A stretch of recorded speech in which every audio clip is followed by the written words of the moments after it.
In a desolate wasteland, Rick gets launched several feet across the floor during a fight, and he is seriously worried that he may die. Just then, his mentors emerge from the smoke, and rather than administer some first aid, they praise him for improving so much over the past 2 years of training, so he should have no problem with the E-rank adventurer exams now. And the praise is nice, but he still needs medical attention. Normally, the adventurers in this world are all young people due to all the strain that it would put on a person's body, but there are still some adults who never give up on their dreams, and that's why Rick is still trying to take the entrance exam. He walks up to the reception desk and asks for his exam ticket to be issued. But while the receptionist is confirming his details, she happens to recognize Rick and excitedly reminds him that used to know each other. Rick doesn't recognize her at first, but he soon recalls that he last saw her 2 years ago. They used to be co-workers, and she was really shocked when Rick resigned from his position out of nowhere, but even more so when she heard that he quit his job to become an adventurer. Rick is a little embarrassed since people in their 30s like him usually wouldn't apply to become adventurers. Normally, you'd start at G-rank in your teens and work your way up to E within a year or two. The receptionist asks what Rick has been up to these past 2 years since she hadn't heard from him at all. So Rick explains that he was pretty much cooped up in the mountains the entire time so that he could train with his mentors. Just then, the guild's usual drunkard walks up to the front desk and starts trying to flirt with the receptionist. But when she tries to decline because she is still obviously working, the guy doesn't take no for an answer, so he starts getting a little rough with the receptionist. And that's when Rick decides to step in, so he pulls the guy aside and lightly tabs his stomach with enough force to knock him out instantly. The receptionist apologizes for the inconvenience the drunk guy caused him, but Rick says it's fine since he used to work as a receptionist as well, and he still doesn't understand why the guild thinks it is a good idea to serve alcohol in here. After Rick receives his exam number, he heads outside where a maid named Renette greets him. She asks if Rick is done with his registration, and Rick confirms as much, thanking her for waiting for him. And while he says this, he is intently staring at Renette's huge jiggly puffs. She calls him out on this, so Rick tries to change the subject and talk about how excited he is for the exam. Back inside, the other adventurers are in shock at the handprint that was left on the drunk guy's armor, and that armor was made of dense steel, so whoever did this must be seriously strong. Just then, two guys walk in and recognize the drunk guy from a mugshot they saw a while back. His name is Domold, and he is an A-rank adventurer who's wanted for 30 counts of assault. The receptionist knows that Rick is the one who did this, but if he was really able to take out an A-rank adventurer, then he may be overqualified. In the meantime, Rick is getting a physical exam done, and its height is measured to be about 5'8", but the physician are surprised Rick is taking this test when he's already 32 years old. After that, all the examinees are led to the next room where they are instructed to place their hands on the crystal ball to measure their mana. They will glow depending on the level of mana a person possesses, so the others touch it, they get varying results with the highest being a C. But when it's Rick's turn, the orb barely lights up at all, so the examiner gives Rick an F on his mana exam. The other candidates begin mocking Rick for having such a low mana score as he leaves, but once the examiner calls for the next candidate to step up, the orb spontaneously shatters. The next test is one to measure the candidate's offensive abilities, so they are instructed to strike the green rod as hard as they can. It is a special slime bag that can absorb a lot of impacts, so they don't need to worry about damaging it. Rick remembers training with a slime bag once, and at the time, one of his mentors told him that he had to be able to destroy a golden slime bag with nothing but his fists. Rick didn't think that was possible since a golden slime bag is as hard as a dragon's fang, but his mentor told him that it was the least he had to do if he wanted to become an adventurer, and since his mentor was able to effortlessly destroy one with a single punch, Rick became motivated to train until it broke, even if he had to punch it 50,000 times a day. He hated that training, but back to the present, the candidates begin lining up in to strike the bag with all their might, and after the first guy has kicked it, the next candidate called up is the second son of the Dermute family, and it is rumored that his magic is as strong as a C-rank adventurer's despite only being 11 years old.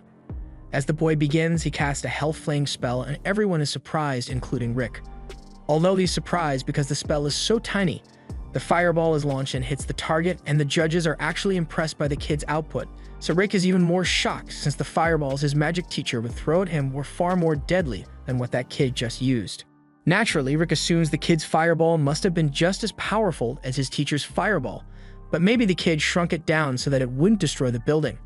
As the attack power exam goes on, it eventually gets to Rick's turn, but as he is walking up to the slime bag, the examiner calls his attention and asks if he is really over 30 years old. Rick answers yes, so the examiner tells him that he is too old to be doing stuff like this. Training usually doesn't yield much of a result unless it is started very early on in life, and with how bad his mana exam score was, he should just quit before he makes a fool of himself. Rick knows people are judging him for being too old, and he really feels like giving up, but he has worked too hard to get to this point, punching slime bags until his knuckles were red with blood, and he still kept punching. All that pain has to count for something, so even if he is at a disadvantage for being old, he's going to give this everything he's got. Rick winds up his punch, and as he makes contact with the bag, it splatters everywhere and goes flying through the wall, leaving everyone shocked, including Rick's, since he wasn't expecting the bag to be so weak.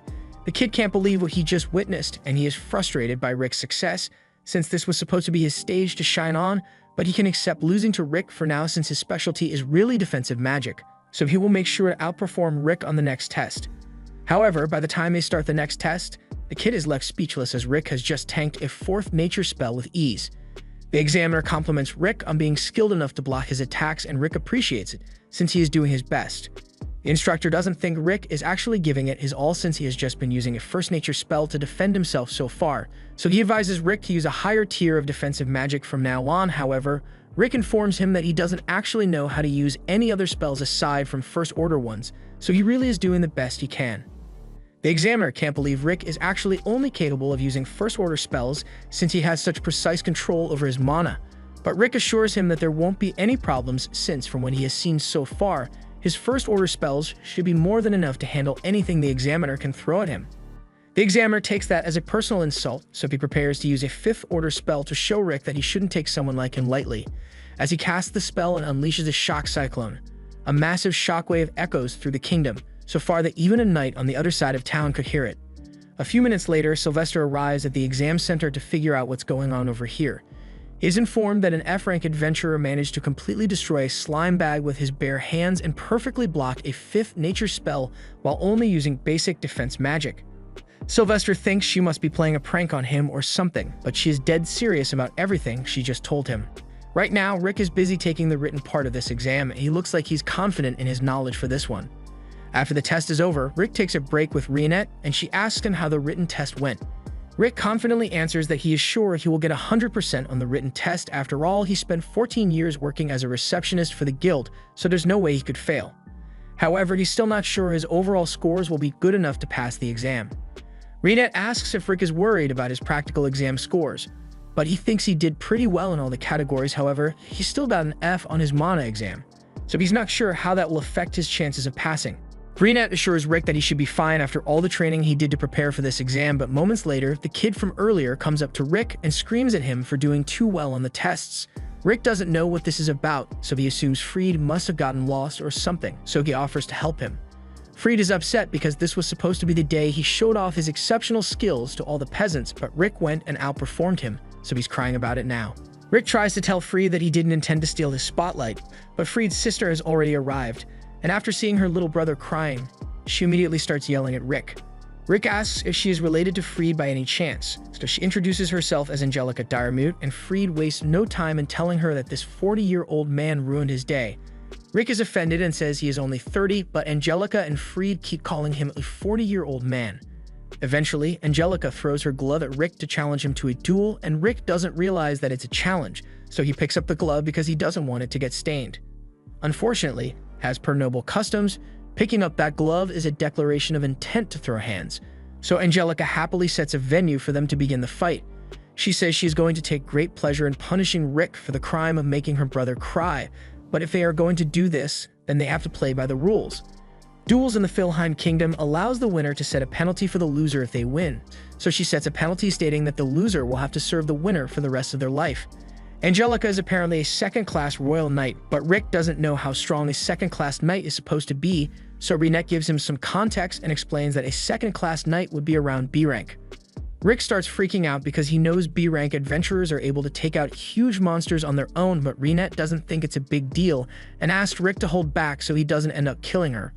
Rick can't imagine holding back against someone at B rank while he is still F rank, since he still has no context for how strong he truly is, so Rionette tells him to just have faith in all the training he has done for the last 2 years. All of a sudden, all the traumatic training montages he had to go through come flooding into his mind, so he ends up throwing up. Rick curses Rionette for making him relive such torture. But she reminds him that if he was able to survive all that, then he shouldn't have a problem handling Angelica. After all, he's a member of the strongest party on the continent, so he should have a little more faith in himself. Rick realizes that she's right, so he gets up to face Angelica with no fear. He is still not sure how well his current level of strength will hold up against a second-class knight, but there's no use worrying about it now. Angelica is confident that she is much stronger than Rick, so she promises to hold back against him so that he doesn't die, and then begins charging up her attack. She then uses Blink Step to dash past Rick, just to show him how fast she is. Her speed has earned her the title of Lightspeed Angelica, and Rick is definitely surprised, but not for the reason she thinks.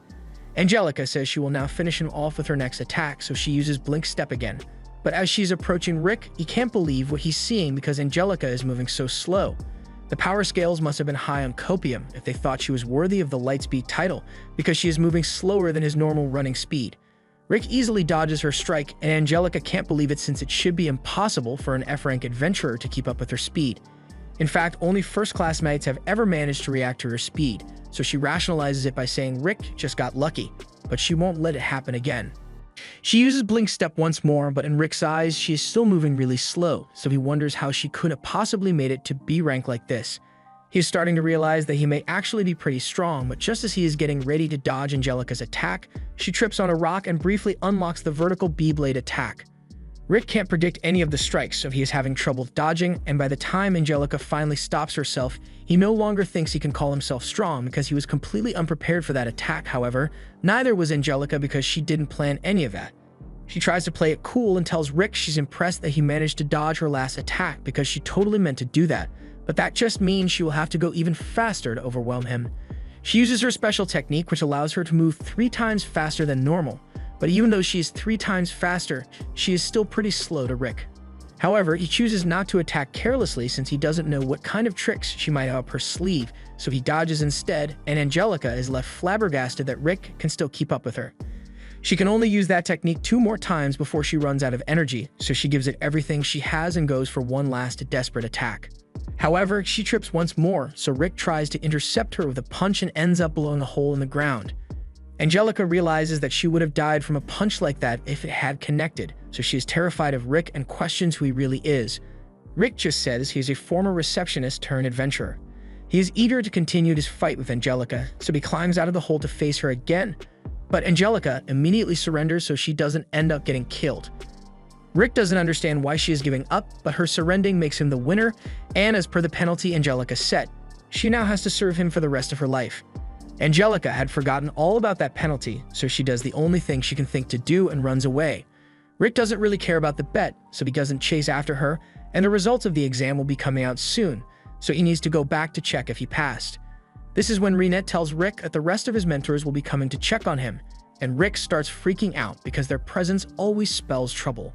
Rick and Reinette head back to the exam center for now, and they are told that the results will soon be announced through their exam tickets.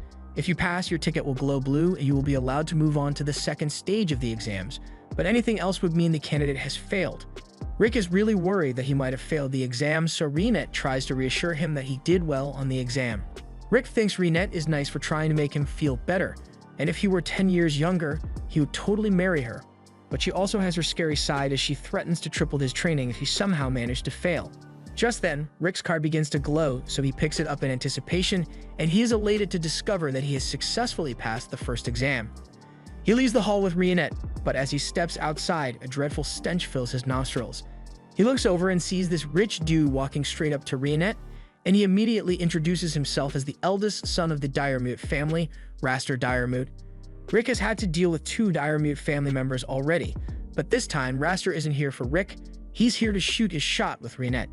Rick tries to introduce himself to Raster, but Raster wants nothing to do with a muscular middle-aged man, so he goes back to talking to Reinette and tells her that he is deeply in love with her jugs. Sorry, he meant to say personality, and wants Reinette to come with him so that she can become his second wife.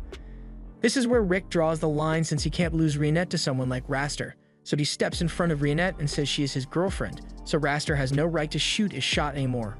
Raster looks down and notices that Rick is holding an exam card, which means he must still be F rank, and he finds it hilarious that someone as old as Rick is still at the lowest rank.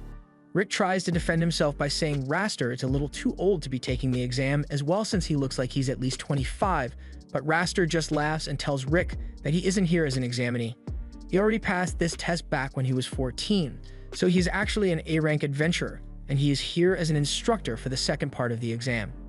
Believing he has asserted dominance over Rick, Raster turns back to Rionette and asks her if she would like to join him for dinner, but Rionette shuts him down and says the only man she'll go with is Rick, especially with the ungodly amount of perfume Raster sprayed on himself. Raster is enraged and can't accept that he won't be getting Rionette to go with him, so he swears that if he ends up in charge of Rick's exam, that he will make sure Rick suffers as much as possible. And that definitely going to make Rionette love him instead totally. After Raster walks off, Rick prays that he doesn't have to deal with him during the exam, but then he notices that Rionette is still clinging on to him, so he jumps back in embarrassment. He apologizes to Rionette for calling her his girlfriend all of a sudden, but Rionette says he doesn't need to be sorry about it since he did it to get rid of Raster, and it made her really happy. Meanwhile, Raster's stewing in rage because he couldn't get Rionette to be his second wife, and he lost her to a middle-aged man at that. Just then, his two siblings come running up to him and Fried says an old man was messing with him during the exam, while Angelica complains that the same old man beat her in a duel and wanted to make her his servant, even though she is the one who made the bet to begin with. The way they say it makes it sound like they didn't do anything wrong, so Raster is outraged that someone would dare to humiliate his family like this, but when he learns that the one who did this is Rick, he gets a wicked grin on his face because he now has an excuse to get payback. A while later, the mock battles are about to begin, and Rick is really nervous about it. Rionette asks him to make sure he holds back during the exam, but Rick still believes he is weak, so he doesn't understand why he would have to hold back against people who should be stronger than him. And he still has to worry about Raster since it would be terrible if he was the one in charge of his test. Just then, Rick and Rionette bump into a man named Lynx, and he says he will be the one in charge of Rick's exam, and Rick instantly begins celebrating because that's one more thing he doesn't have to worry about. Lynx goes on to say that he is surprised that Rick would want to switch jobs to an adventurer at his age, but it's not like he is saying it's a bad thing. In fact, he believes it is inspiring that Rick still has the determination to work toward his dreams, and he can relate since they are similar in age. Lynx became an adventurer back when he was 24, but in the 20 years since then, he has only been able to achieve B rank. But if he wants to accomplish his goals, he would need to get to A rank. Seeing Rick work so hard has motivated him to do his best as well, and he is excited to test Rick in the upcoming mock battle, but he won't be going easy on him. However, around the corner, we see Raster lurking with devious activity on his mind. As Rick and Lynx part ways, Lynx walks down the dark stairwell, and out of nowhere, Raster shows up behind him with a proposal which doubles as a threat. At the same time, Rick and Rionette are waiting in the locker room, and Rick seems to be in a much better mood than he was earlier, and it's all because he got Lynx as his instructor. However, a moment later, someone comes in to announce that Lynx has mysteriously fallen ill, so he won't be able to act as an instructor anymore. In his place, Raster has been assigned to take over Rick's exam, and Rick starts freaking out. Rionette mentions that Raster must have pulled some illegal strings to get this to happen, and since he is related to Angelica and Fried, he may be holding a grudge against Rick. The other examinees in the room begin talking about how terrible it is to have Raster as your instructor for the exam, and while he may be a dignified member of the Daremute family, he is also known for how much he enjoys beating up F-rank adventurers. Every single year, he picks a particular adventurer to mess with and does everything in his power to make them fail, which is bad news for Rick since Raster definitely hates his guts right now. Later, as Raster is outside tormenting a random examinee, he fires a barrage of ice blasts and knocks the guy out. But just as he was insulting the examinee for being weak, his fun gets interrupted as he receives a message from the elite guard. Meanwhile, Rick is pacing around inside as it is soon going to be his turn and he doesn't know how he is going to handle Raster. Rionette doesn't understand what Rick is so worried about since he just needs to beat Raster. However, Rick thinks beating Raster is impossible since he is a respected A-rank adventurer, while Rick is only F-rank. He believes he will die if he faces Raster, but if he backs out, he will have to do 3 times his normal training. Rionette gets in front of Rick and asks him if he really isn't confident in his skills. He sincerely believes that he is an inadequate adventurer since he switched to this job too late in life and everyone always tells him that he is too old to do it. But Rionette tells him that he shouldn't let what other people think shake his confidence because all that matters is that she believes in him. Even if Rick can't believe in himself, she wants him to trust her judgment when she says he can win. Rick thanks her for her kind words and says he is feeling much more confident now. Just then, a cloaked boy approaches Rick and offers him a free fortune-telling. He explicitly says there's nothing shady going on here, so despite this whole thing being really suspicious, Rick decides to go along with it. However, just as Rick is about to sit down, Rionette notices a magic circle on the chair, so she tries to warn Rick that it's a trap, but she ends up being too late as Rick is teleported away in an instant. After that, the boy removes his cloak and reveals that he is actually freed, and he is quite pleased with himself for being able to trick Rick into falling for his trap. However, he should have thought of a plan to teleport himself away as well, since Reinette is severely pissed and blows a hole through the wall while holding him by the collar. She asks Freed where Rick has been teleported to, and Freed refuses to tell her initially. But after a non-consensual eyelash trim and the threat of some eye poking, Freed tells her that his teleportation magic can only send someone 100 meters away at most, so Rick is still nearby. Meanwhile, Rick has just appeared on the river behind the training center, and he is really confused about how he got here in the first place. Just then, the elite guard shows up and Rick is told that unfortunately, they have orders to beat him up. They are the elite guard of the Diarmid family, so Rick realizes that Raster and the others must be behind this. They don't want Raster to get his hands dirty, so they'll make it so that Rick won't be able to participate in the exam. Rick calls them shameless for trying to stall him so he misses his exam, but the leader corrects him and says this is a coordinated jumping. Among the elite guard, they have B and A rank adventurers, so Rick feels like he is utterly outmatched. As he is contemplating what to do, he notices some people standing on the ledge nearby, and upon taking a closer look, he realizes that they are the senior members of his party, and they scare him more than the elite guard. His party members jump down to ask Rick why he is here when he has an exam to get to, so fearing for the lives of the elite guard, he makes up a lie that they were just trying to help him get ready. Rostin offers to join them if they are doing training, but Rick knows how hellish training with Broston is, so he tries to warn the leader of the elite guard to get everyone to leave before they get themselves killed. The leader doesn't take him seriously and tells his team to kill Broston, but as one of them tries to slash Broston on the head, the sword shatters to pieces, and Broston is just standing there stone-faced. He commends the guy for strengthening his body well, but he is disappointed that he failed to strengthen his weapon enough so that it wouldn't break. The guy gets angry and decides to use his fists instead, but that goes about as well as you would expect since Broston just grabs his hand and squishes it until it turns purple. However, Broston tells him that he doesn't need to worry since he has healing magic to restore his mangled hand to normal. The leader of the elite guard is starting to realize that he might have screwed up by attacking these guys and finally seems to be grasping how powerful they truly are. While all this is going on, Nezette asks Rick if the elite guard are really here to pick a fight with him. Rick confirms it, so Nezette says he will handle it for him in a peaceful manner. He then proceeds to pull out his Super Fire Barrel Mk3 rifle and fires at all the people within range, leaving them limp on the ground. Rick yells at him for killing everyone when he said he would resolve this peacefully, but Nezette asserts that none of them are dead yet, probably. One guy tries to take Alice as a hostage to gain the upper hand, but he has no idea just how badly he just messed up. Even Broston tells him that he had better back away from her slowly if he doesn't want to die, but the guy doesn't listen and hits Alice to get her to shut up, and his fate was sealed once he did that because Alice proceeds to vaporize him. The other members of the elite guard can't believe what just happened, but the leader has figured out exactly what's going on, so he tells them that the vampire girl is a prodigy who is the world's strongest mage despite only being 10 years old. Alistair Drackle. Mizet is a dwarf who is so skilled that he can make technology no one has ever seen before, and Broston is an orc with incredible strength and wisdom.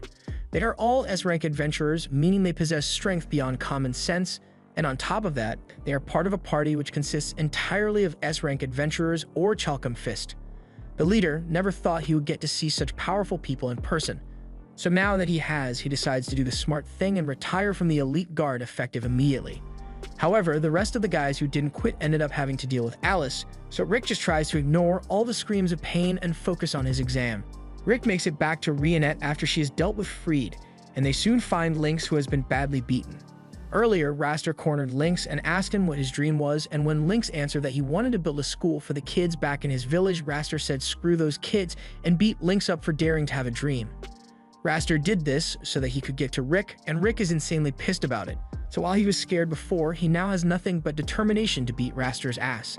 But before that, this is Adolf, and he's going to tell us about the 4 cores of power in this world. They are strength, dexterity, magic capacity, and magic control. And it just so happens that Adolf was born with a special ability to tell exactly how much power a person possesses by looking at them. To demonstrate, he looks at a random examinee and sees that the guy is a total weakling, so expectedly he gets taken out by Raster immediately. On the other hand, Raster is a powerhouse with most of his stats going into mana capacity, so it hurts a little for Adolf to look at him since scanning strong people strains his eyes. As a result, when he took a look at Rick, he straight up went blind.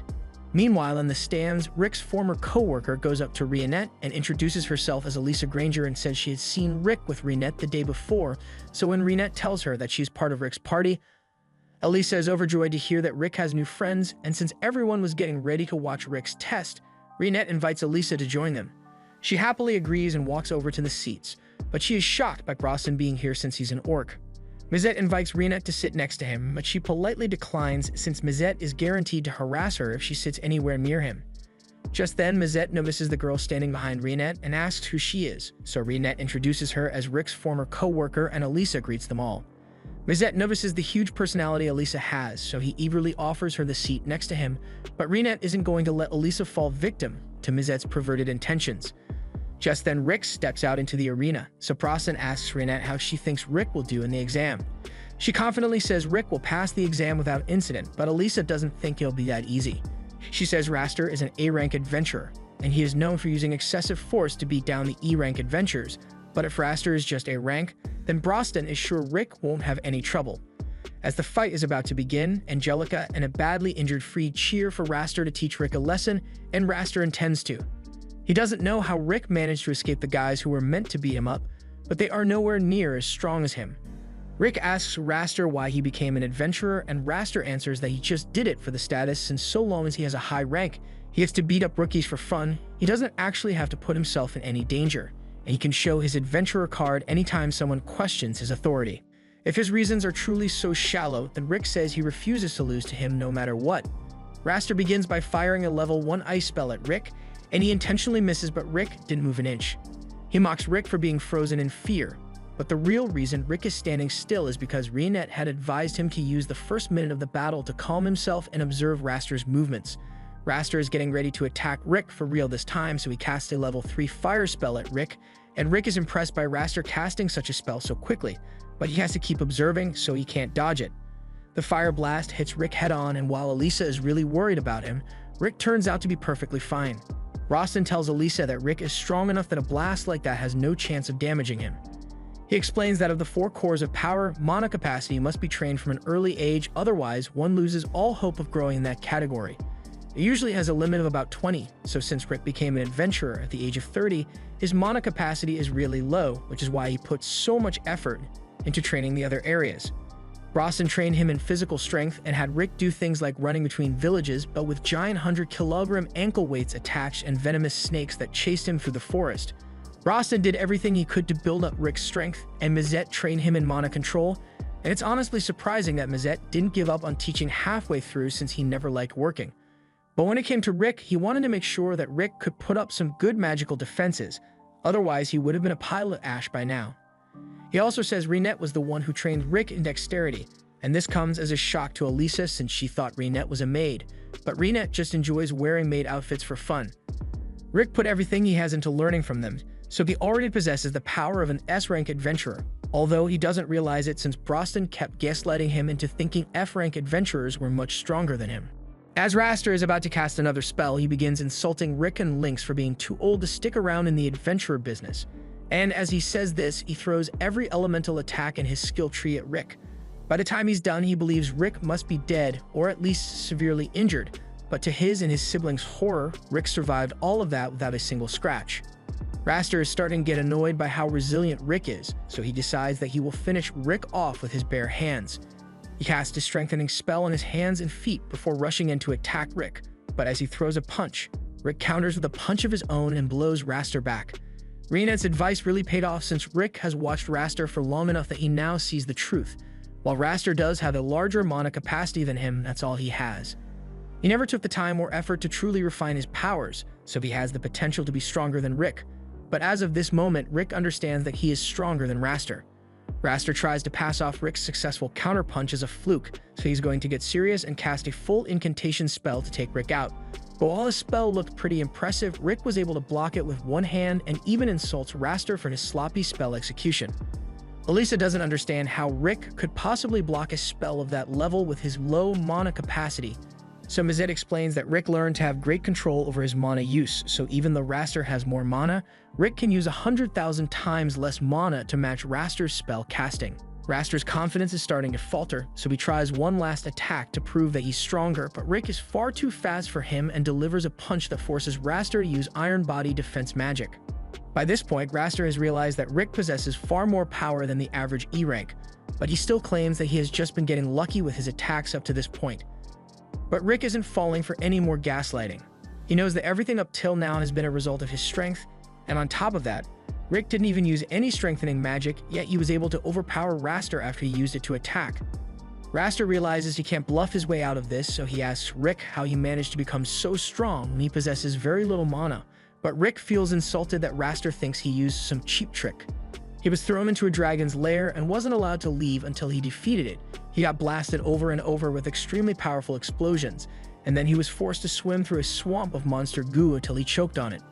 Elisa can't believe Rick survived all that, but in reality, Rick didn't survive, but since Broston's healing magic is so powerful, as long as it was applied quickly, no matter how many times Rick ended up dying, they always brought him back to life. That's how he managed to exceed his physical limitations. And it is honestly surprising how well Rick handled it, since none of them had any regard for his safety, so if Mazette lushed him off a cliff for training and he died, they just called Broston to heal him. The same thing happened with Alice's training and Rionette's training, leading to several life-ending injuries. Raster doesn't believe any of it, though, since even if there was a way for Rick to train like that, what reason would he have to willingly put himself through hell like that? Rick says he has a dream of eventually killing the world's strongest monster, Kaiser Alcippide. Raster begins laughing at Rick because he thinks the monster is nothing more than an old story, but in truth, the monster is very real, and the main goal of the Orichalcum party is to one day eliminate it. Raster doesn't believe the monster exists and calls Rick dumb for believing in a children's story, but Rick doesn't care if Raster doesn't believe him, since his mission has nothing to do with him. Raster is tired of listening to Rick's stories, so he says he will now end this fight once and for all and uses a level 7 binding spell to hold Rick in place.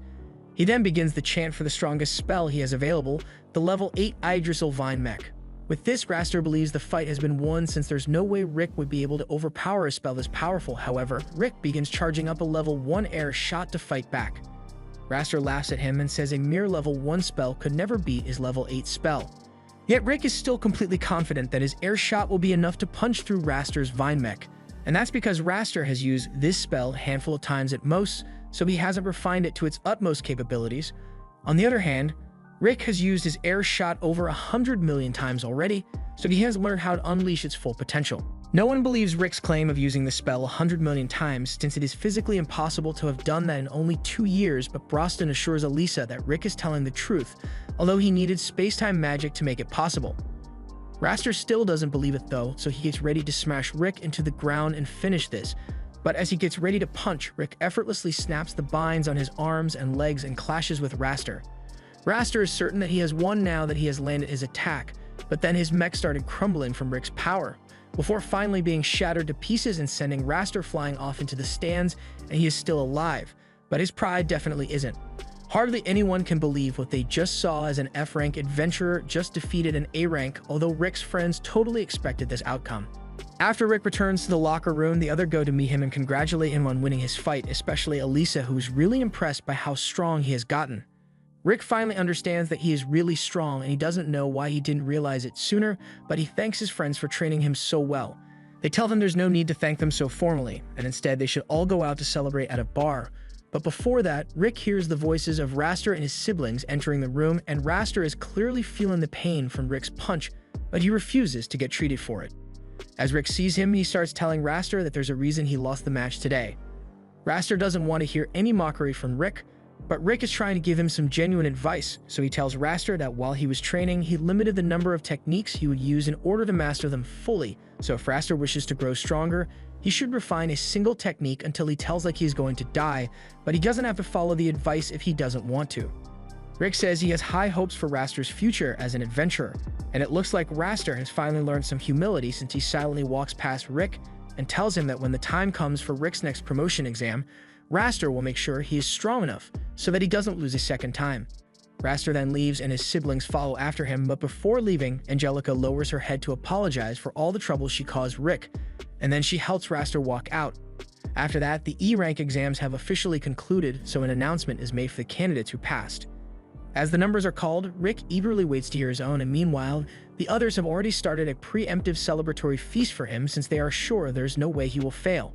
Rick ends up passing his exam, but he seems a lot more calm about it than Rinette expected, and it's because he has a lot of stuff to think about. Rick recalls a time in his childhood when he read a book about a hero fighting the ultimate monster, Kaiser Alcipete, in order to obtain the Akashic Records, but ultimately, that hero failed to defeat it, so he left the Akashic Records to be found by future generations of adventurers.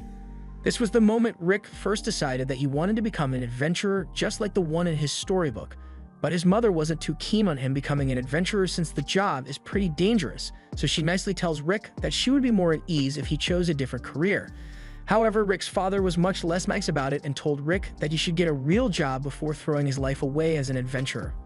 One day after a checkup, Rick was congratulated by his physician who tells him that he possessed an innate skill.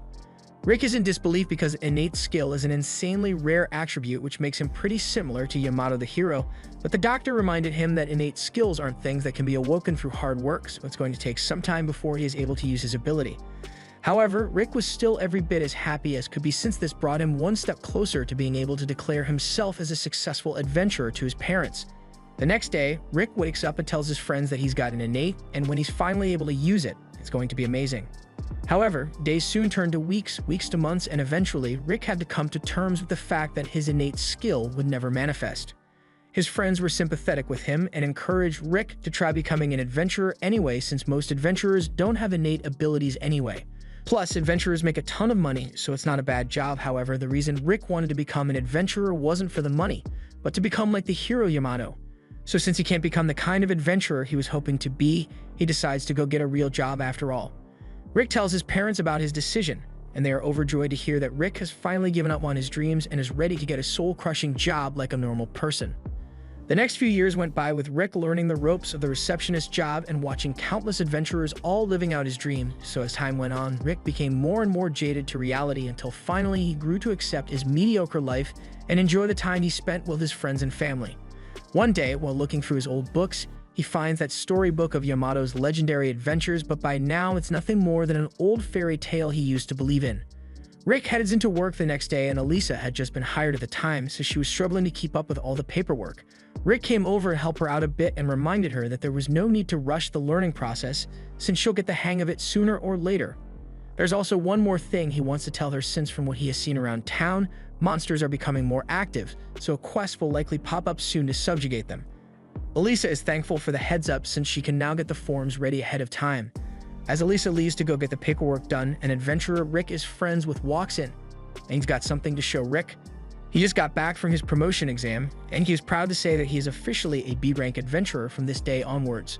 Rick is happy for his friend, but he would be lying if he said he wasn't jealous seeing someone get to live out his dream of becoming an adventurer. To deal with the jealousy, Rick does what any responsible adult would do and drinks late into the night to make the pain go away. But even with his drunken state, the difference between himself and Zaid are crystal clear. Zaid has been promoted all the way up to B rank and is living Rick's life, while Rick has sat in the same chair for 14 years at this point, and he has nothing to show for it other than a stable income and a few yearly pay raises.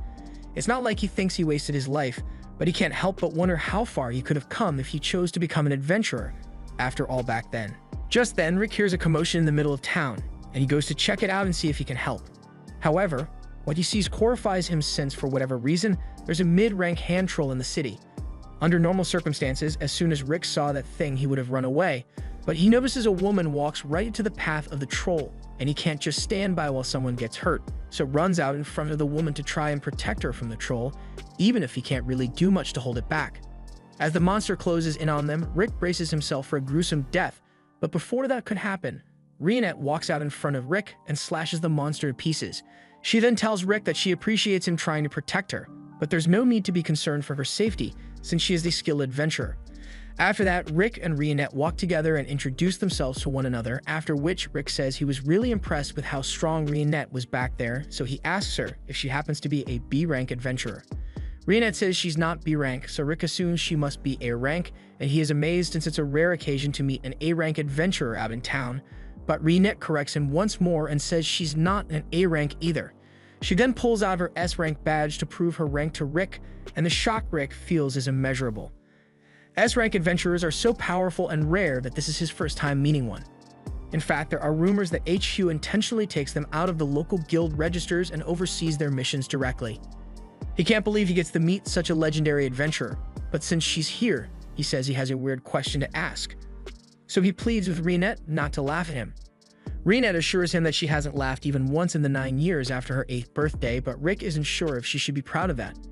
Moving on, Rick tells Reinette about the dream he had when he was younger to become an adventurer and eventually defeat Kaiser Alcipiat, so he wants to know if she thinks he could still achieve his dream if he tried becoming an adventurer today, even though he's already 30. After seeing how Rick acted when he thought she was in danger, she is sure that he possesses the courage necessary to become an adventurer. But Rick must be aware of the importance of mana reserves to adventurers. Rick says he is aware that mana reserves are hard to develop unless it is done during your youth, but difficult is an understatement as Reinette believes it is practically impossible to build your mana reserves once you grow older.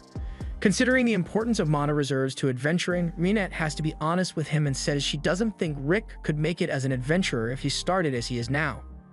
Rick was already expecting an answer like that, but it still hurts to hear.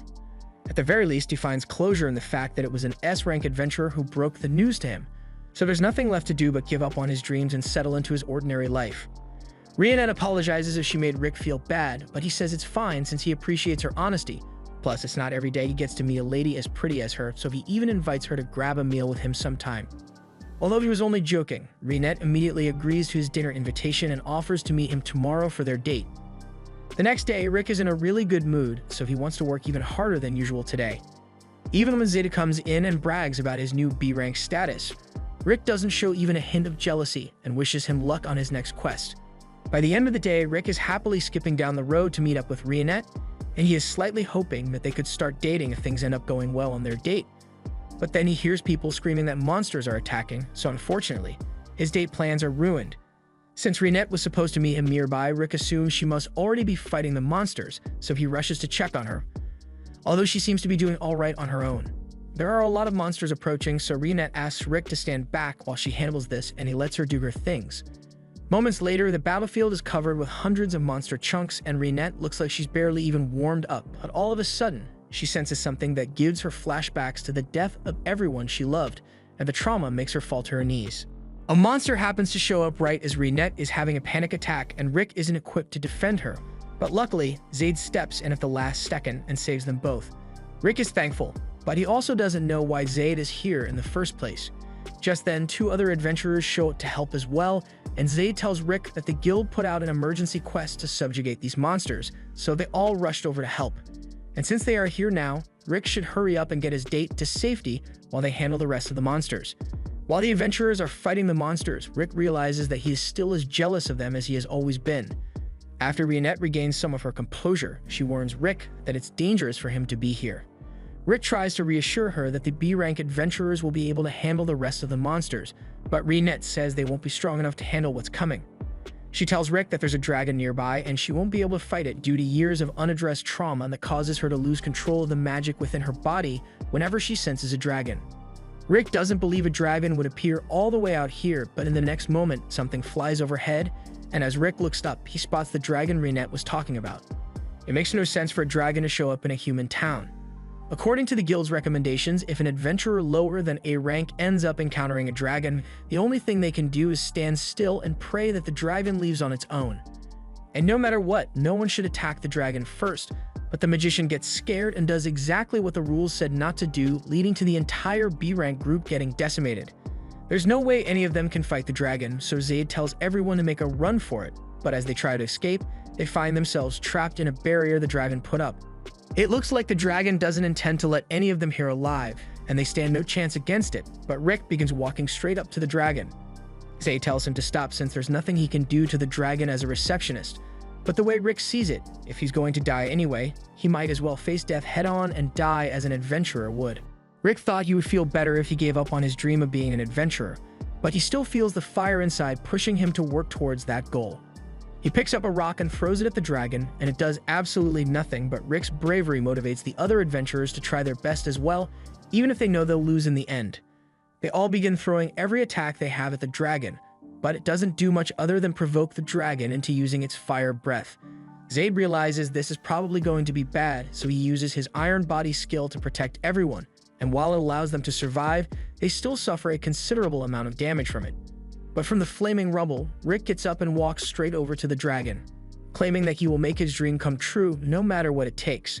The dragon uses its foot to squish Rick, but on the verge of death, Rick's dormant innate skill awakens, giving him the power necessary to survive being stepped on and push the dragon away with ease. The amount of magic flowing from his body is so potent that it is actually visible, and Rick realizes that this must be his innate skill. So while he wishes it awakened earlier, it's better late than never. Now that he has the power necessary to fight back, Rick is a lot more confident about facing the dragon.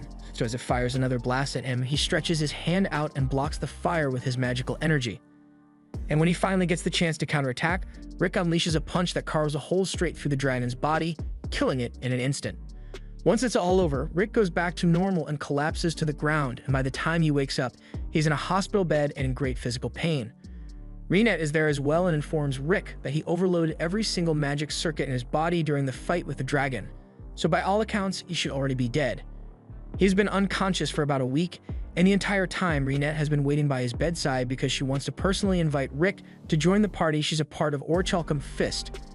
The party's goal is to defeat Kaiser Alcipiat just like Rick, and after seeing Rick fight on courage alone, even when he didn't have the power to win, gives her the confidence to say that Rick can grow stronger and fight alongside the S-Rank party and become an adventurer. This was the first time anyone ever supported the idea of Rick becoming an adventurer, so he is moved to tears by Renet's faith in him.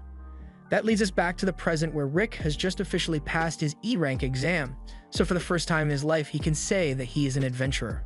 After Rick's exam results were announced, he was to pay a visit to Lynx, who is currently recovering in the hospital.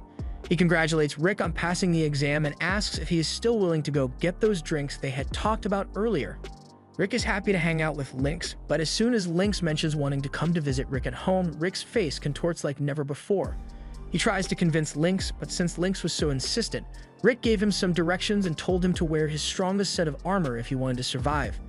At first, Lynx didn't understand why Rick was making such a fuss about someone coming over, but as he arrives at the address he was given, he realizes that Rick literally lives in a demon lord's castle. As he gets to the front door, he rings the bell and Rick comes out to meet him. The inside of the castle is a lot nicer than Lynx expected, and as they enter, Rick apologizes for Lynx having to come all the way out here. Lynx says it's fine since he didn't even run into any monsters along the way, and Rick explains that monsters never come anywhere near the castle, but that gets Lynx wondering why he had to wear armor if that's the case. Rick says it's for Lynx's protection, but not necessarily from monsters. They enter the mansion and Renet is there to greet Lynx, and Lynx returns the greeting while thanking her for her help earlier. Just then, Alice comes walking down the stairs and she's so excited to see Rick that she fires a massive lightning spell straight at Lynx. Now Lynx would be guaranteed to die if that lightning bolt actually hit him, but luckily Rick was there to swat him away, so the only damage done is a hole in the wall. Rick then scolds Alice for using magic in the castle, after he specifically told her not to, but Alice complains that Rick hasn't played with her for a while now, so she was getting bored. Since Alice doesn't seem to feel sorry for her actions at all, Renet steps in and says that as punishment for her reckless use of magic, the repair costs for that wall are going to be taken out of Alice's food budget. This finally gets Alice to apologize for what she did, and she promises to never use magic inside again, but Rick knows Alice is definitely going to do it again as soon as she gets bored, so he tells Lynx to go ahead while he plays with her. Lynx is told to make himself at home, but this place is so big that he doesn't have any idea where to even start with it. He looks out the window and notices Mazette casually working on his military-grade weapons, so he goes over to say hi. Rick had informed Mazette about Lynx coming over, so Mazette welcomes him. Lynx asks what he's working on, so Mazette explains that building things like these is an old hobby of his, and he named this bad boy Patricia. He offers to let Lynx test it out, so he shows him how to hold it and Lynx aims for the target.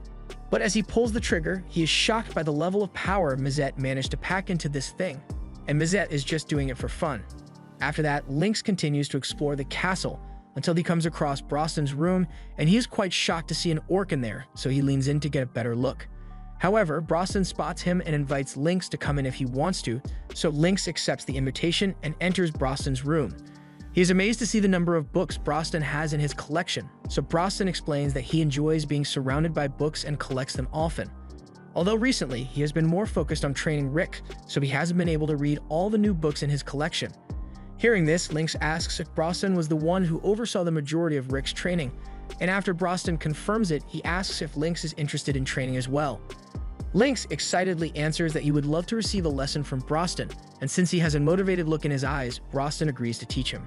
After Rick is done playing with Alice, he goes looking for Lynx so they can grab some drinks together. However, to his horror, he is informed by Mazette that he saw Lynx heading into the forest with Broston, and Rick knows exactly what training with Broston is like, so he's insanely worried about Lynx's safety.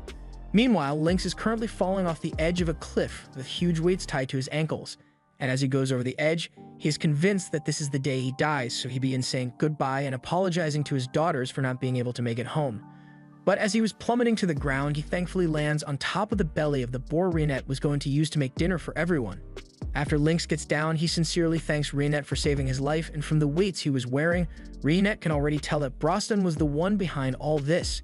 Lynx confirms this and tells her that Broston told him to run down the cliff with weights attached to his feet, and before Lynx even had a chance to process the absurdity of his order, Broston had already pushed Rick off the edge of the cliff.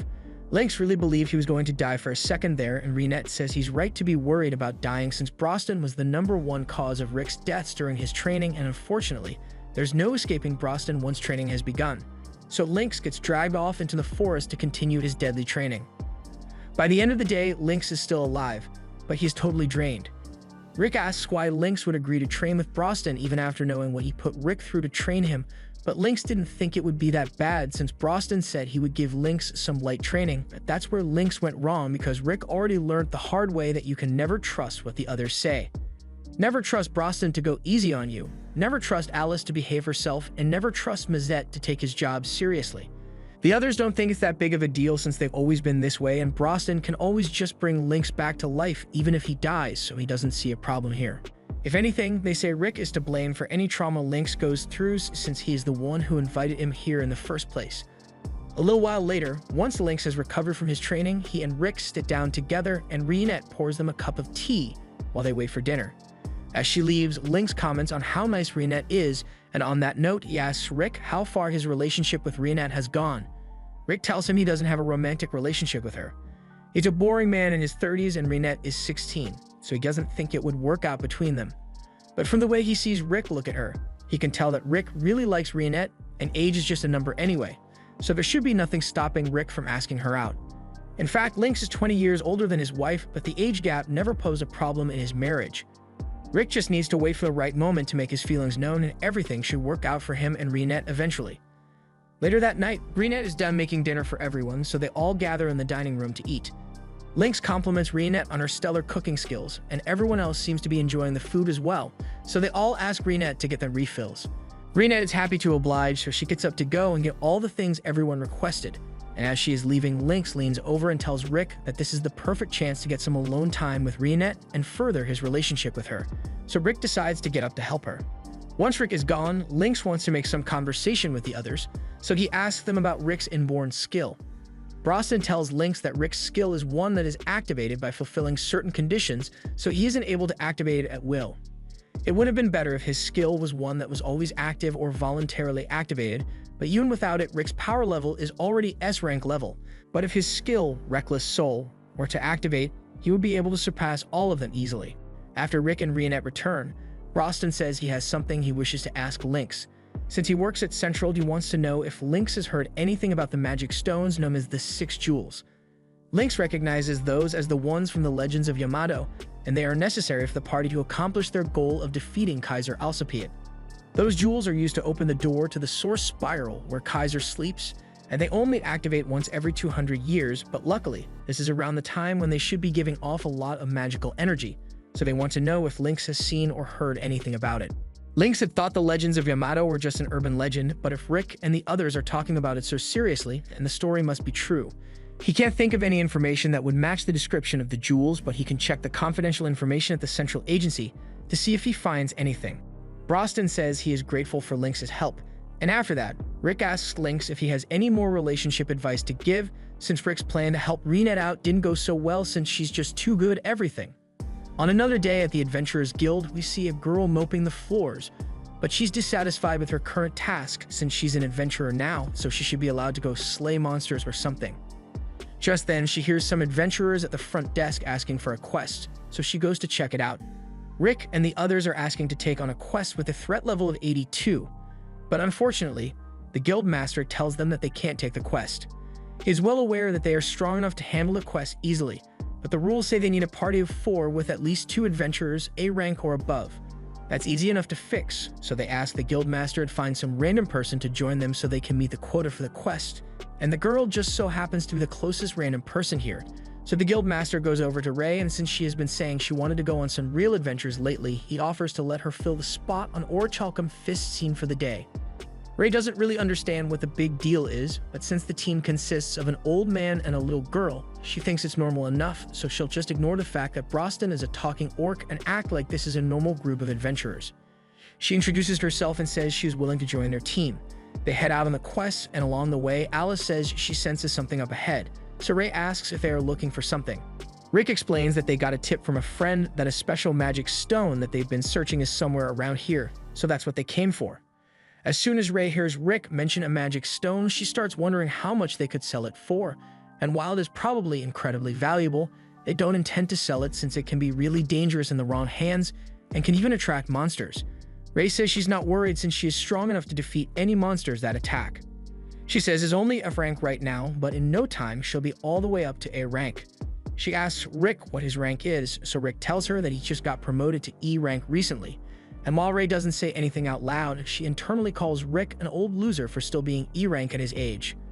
A little while later, Alice spots a wyvern, which is exactly what they were hoping to find, and Ray starts freaking out since wyverns are insanely powerful, but Broston just walks up to the wyvern and bitch slaps it away. He intentionally chose not to kill it so it would call for backup, but that makes Ray freak out even more since a swarm of wyverns is basically a death sentence to an adventurer. Broston is getting sick of all her complaining, so he asks Rick to take Ray and go somewhere else for now, so Rick leads her out of the forest. Along the way, Ray begins talking about how crazy it was for Broston to intentionally attract the attention of all those wyverns, but a couple seconds later, wyvern corpses begin crashing to the ground as Broston and Alice start slaughtering them. Ray is dumbfounded by what she sees, and while she is stunned, she nearly gets taken out by a red wyvern, so Rick pulls her to safety. A red wyvern is so tough that even A-rank adventurers struggle to defeat one. So Ray thinks they need to get out of there since she's F rank and Rick is E rank. But Rick just walks up to the wyvern and blows its head clean off his body with one punch, leaving Ray stunned once more. By the next day, Ray is deep in thought over what happened to her yesterday, and the guildmaster is glad to see she made it out alive. He tells her that Orichalcum Fist is the strongest party in the continent, and it is made up of adventurers who are all S-rank level. The whole experience has motivated Ray to train hard until she can eventually get to S rank, so she hands her broom to the guild master so she can start training immediately. But sweeping the floors is kind of her job, so guild master is not happy. Meanwhile, after returning from the wyvern hunt, Rick and the others were able to retrieve one of the jewels from the wyvern's den. And with it, Mizet is able to use magic to pin the location of the next jewel they need to find, and it looks like it's located in Heractopia, a large city known for its colosseums and strong fighters. 400 years ago, in a land mostly comprised of desert, a king named Alexander Heractopia built a colosseum where strong fighters could gather and face each other in battle. The king himself also participated in battles, and over the years he became the undefeated champion, with 10,000 victories and no losses. The popularity of the Colosseum gave rise to the Kingdom of Heractopia, and now the King Alexander Heractopia is immortalized as the kingdom's founder. Broston wishes he could have gotten to spar with Alexander at least once before he died, but if that happened, the whole kingdom would likely be blown away in the process. In Heractopia, being a fighter is a popular profession, but while Broston would love to learn more about this place, he thinks it would be a good idea to start looking for the item they came here for. The others agree, so they all start looking around together, but whenever they try to ask someone for information, the person gets scared because of Broston and runs away. They aren't going to make any progress like this, so Rick suggests that they could go to Town Hall instead to see if they can find some useful info there. However, just as they are about to leave, they notice a girl being harassed by a guy she wants nothing to do with, so Rick is about to step in, but Broston cuts him off and walks up to the guy instead. The guy is at least brave enough to stand his ground, but he seriously messes up when he challenges Broston to a fight. Broston is always down for a good round of violence, so he walks into a dark alley, and as soon as they are out of sight, the distinct sound of a skull cracking is heard, and Broston walks back out with the guy's limp body. The guy managed to survive somehow, and having such a near-death experience seems to have knocked the scumbag right out of him, so he's now an upstanding citizen and introduces himself as Gold. The girl also introduces herself as Militia, and Broston says he has something he would like to ask both of them. He takes out the red jewel and asks if they have any idea if there is something like this in town. Gold says he has seen something similar before, but he doesn't remember where. Militia also recognizes the jewel, but she's having a hard time recalling where she has seen it before. Just then, a loud parade for this year's fighting tournament passes by, and both Militia and Gold are excited about it. There are apparently only 2 more months before the King of Fists tournament officially begins, but Renette doesn't know anything about it. Gold explains that it is a tournament to decide the champion of all fighters, and it's so popular that they get over 500,000 spectators each year. The parade is being led by the 5-time champion of the King of Fists tournament, Kerwin Erwolf, and he is quite popular for his strength, so everyone here adores him. While watching their idol go by in the parade, Militia and Gold take a look at his belt, and that's when they notice that Kerwin's champion belt has the jewel Rick and the others are looking for. Kerwin heads back to the gym where he trains after greeting all his fans, and once inside, he takes a seat to relax a little. The owner of the gym comes over to Kerwin and apologizes for making him do all these publicity stunts, but Kerwin understands that it is important to build up hype for the tournaments ahead of time. He also asks how Kerwin is feeling, and while he doesn't feel bad, he doesn't feel great either. Things have gotten pretty boring for him since he always wins the tournament without much of a challenge, so for once he would like to meet a worthy opponent. Just then, Rick and Renette walk in, and Kerwin can immediately tell that these guys are different from all the other fighters he has seen before. The gym owner tells him it's bad manners for them to come in here uninvited even if they are fans, so Rick apologizes for barging in here unannounced, but he clarifies that they aren't here because they are fans of Kerwin, they are actually adventurers who came here in search of a particular gem. Rick is about to explain the whole story behind the gem, but then Broston comes in and cuts things short. He isn't the kind of guy to waste time with a lot of words, so he tells Kerwin straight up that he wants that belt. The manager now thinks Broston and the others are thieves who came to steal the belt, but Broston clarifies that they didn't come to steal a belt. They are specifically after the jewel in the belt because it belonged to a former member of their party a long time ago, and they need it for something important, but of course, he will have a perfect replacement gem made so they can put that in the belt instead. The owner thinks Broston is lying, so he starts calling for someone from the gym to come over and kick these crazy people out. However, Kerwin tells him there's no need for that. He has a very unique nose so he can smell when someone is lying, and Broston doesn't give off the scent of a liar.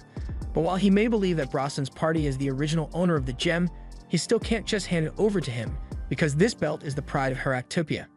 The only way Broston will be getting his hands on this belt is if he becomes the new champion of the tournament, and Broston thinks that's a reasonable condition, so he turns around to leave. Rick begins asking if Broston's seriously going to leave without the jewel, but Broston is fine with it since he just has to win the tournament to get what he wants. They all leave, and the owner starts complaining about how rude those people were, but if Kerwin has let the owner try and kick them out like he wanted to, they would have gotten into a fight that would have killed everyone in this gym.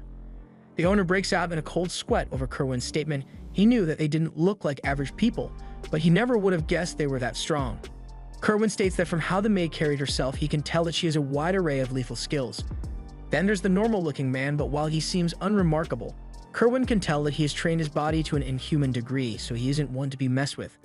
Finally, there's Broston, and by every indication, he is the most interesting. Meanwhile, outside, Broston explains to Rick and Renette that he thinks they should all join the tournament as fighters so they can win the belt fair and square. In order to enter the tournament, one must first pass the preliminaries held in the east and west of the kingdom, after which you need to win another match among those who qualified from the preliminaries, and that's when you are finally allowed to participate in the tournament. Broston says you will apply through the eastern gate, while Rick and Renette can enter through the western gate, so they'll all be in different tournament brackets. Rick and Renette are fine with the plan, but they ask Broston if he will be really okay getting around town by himself, but there's no need to worry since Broston already got Gold to agree to guide him around town. In order to register for the preliminaries, Rick and Renette are going to need to pass a test first, which is a lot like the promotion exams at the Adventurers Guild. As Rick enters the arena for his test, he's informed that he will be required to fight a mock battle to gauge his strength. His opponent will be one of the newly recruited fighters from the previous batch. Rick asks if his opponent is going to be strong, so the examiner checks the forms and tells him that the girl he is going to be fighting has won every match up till now, but whether Rick wins or loses, he will still pass the exam as long as he meets certain criteria. All of a sudden, the doors swing wide open and a very familiar voice begins to introduce herself. She confidently declares that because of her speed, people have started calling her the Flash, so whoever is up against her next has better watch out. However, her confidence goes down the drain completely as soon as she recognizes Rick. Angelica asks why Rick is here, but he could easily ask her the same question. He's also a bit worried about me and Raster here since it would be awkward after what happened last time, but Angelica tells him that her siblings aren't here with her, so Rick doesn't have to worry. With that said, she knows how powerful Rick is, so it's terrible luck that she has to face him in a mock battle. Even if a loss won't really have any consequences, she has an undefeated streak going, so she would like to keep it going. To do this, she decides to go all out from the start against Rick in hopes of overwhelming him with her speed, but as she tries to attack, she falls flat on the ground. She thinks she must have tripped since she is so nervous, so she gets back up and prepares to dash at Rick again. However, the same thing happens, so she realizes that she isn't falling because she is nervous. She is falling because Rick is doing something. Rick looks down at Angelica and asks her what she thinks of the new skill he has been practicing over the last few months. After realizing how strong he had gotten, Rick didn't want to risk hurting the people around him if he ever got into a fight, so he developed the 8 secret arts of going easy, and right now he is using the first art, which is basically constant leg sweeps. This is really effective because leg sweeps demoralize and incapacitate opponents as they fail to get up, and it barely does any damage. Angelica thinks it's insulting, but Rick points out that she hasn't been hurt because of the leg sweeps. Even if Rick is only doing leg sweeps, he is doing them at a speed that Angelica can't keep track of, even with her exceptional speed. It would normally be impossible to pull something like that off, but after the stuff she has seen Rick do, she isn't surprised that he can manage it. She thinks the best course of action would be to keep her distance from Rick, but as she tries to back away, she still gets her legs squeaked again. She still isn't willing to give up yet, and Rick is impressed by her will to keep going, so he says he will fight her seriously from now on. But as soon as he said that, Angelica gave up because she's not stupid. Rick is a little disappointed that things ended so abruptly, but his victory means he is now recognized as a fighter and can compete in the preliminaries. However, before he can head over to register for the preliminaries, Angelica comes running up and asks him one more time why he had to come here. She starts crying because it's not fair how Rick pounds her into submission all the time. But with how she phrased it, Rick is worried that Rionette might misunderstand, so suggests they all get something to eat so they can talk things out. They later go to a restaurant, and it just so happens that Melicia's parents own the place, so she's happy to hook Rick and Rionette up with some freebies. Rick tells her he appreciates it, but before she leaves, she asks if Brosnan will be coming here as well because she kinda has a thing for him. Unfortunately, Rick tells her that Brosnan is registering on the eastern side of town, so they won't be seeing him for a while. Melicia is a bit disappointed, so she leaves, and once the three are alone, Angelica asks Rick why he decided to come here. Rick says he is thinking about winning the tournament, and Angelica can't believe he is talking about winning the tournament so casually. Rick then asks her why she came here since he didn't think a knight like her would be willing to give up on her sword and fight with her fist. Angelica says she has her reasons for wanting to be here, and Rick asks if she plans on entering the tournament, to which she answers yes. Since she will be participating, Rick feels motivated to give it his all in the tournament as well, but this surprises her since she thought Rick was planning to compete in next year's tournament. She tells him that in order to qualify for the preliminaries, you need to have won at least 40 matches against other random fighters, and it's a very exhausting process, so most people average about 10 matches per month. With that said, there's only a week left before the preliminaries start, so there's no way Rick will have enough time to fight all those matches without getting exhausted. But Rick tells her that he already requested 10 matches per day for the next 4 days. The next day, Rick heads to the arena to begin his series of matches, and his first opponent is a guy called Grit, but the coordinator warns Rick that Grit is rumored to be cheating by using a weapon, although they never managed to prove it. In the arena, Rick comes face to face with Grit, and the guy looks really shady, but Rick can't see any weapons, so he's sure it'll be fine. As the match is set to begin, Grit pulls out an impact stone he had hidden in his shoe. Impact stones increase the power of a punch dozens of times over, so as Grit punches Rick, the giant dust cloud is kicked up, but by the time things settle down, the only one injured is Grit, who now has 2 new elbows. Grit doesn't understand what went wrong since he was able to shatter boulders easily with the impact stone, but now that he has had his turn, Rick gets ready to attack using his secret art of going easy, so he throws a punch and misses intentionally so that the air force from the punch would knock him out instead, and this way, Grit won't suffer any fatal injuries. Everyone is left in shock at what they just witnessed, but with that, Rick's first match has come to an end, and it looks like the Tournament of Fists is going to be a real sight to behold this year. This was the end of episode 6. Subscribe to not miss the next part.